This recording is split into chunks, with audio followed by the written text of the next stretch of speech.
Yan, nag-order ako ng 360 camera. So, nang dumating, ito, 1.5 daw ito. Ito, 1.5. Maniwala ba ka ba 1.5 ito? Ano ba yan nangyari? So, hindi naman to 360 camera. So, nagulat ako. Excited ako kasi dumating na yung 360 camera. Ay, yung dumating, hindi naman 360 camera. Yan. So, yan po yun, oh. Yan, hindi naman yan 360 camera. Ito. Presyo nito, 1.5. Pang opisina, ito, paano to? Camera? Cellphone holder lang ito. Ano gagamitin ko dyan?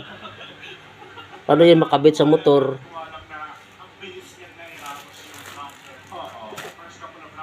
Grabe. Mali naman yung narating sa digital camera. Ano ba to? Camera ba ito? Yung tinatawag na 360. Palpak yata. 1.5. Ayan o, presyo. Yan. 1.5.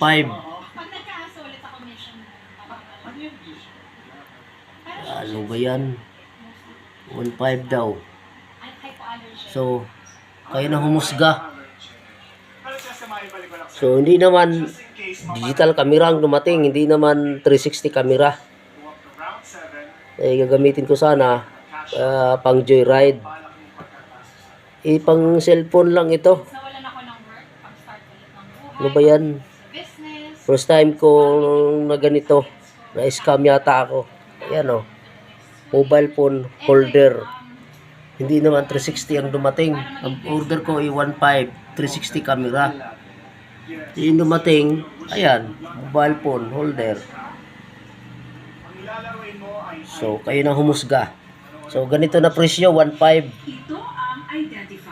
Kayo na humusga.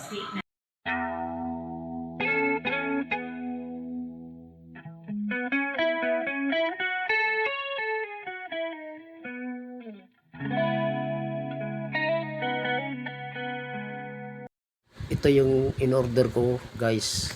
Tinatawag na 360 mini camera. So, ito sana expected ko. Expected ako na ito talaga dumating na 360 mini cam. Pero mag-ingat kayo, marami nang mangloloko. So, ingat-ingat lang sa pag-order. So, RG Lakwat Zero, magbibigay lesson learned sa inyo.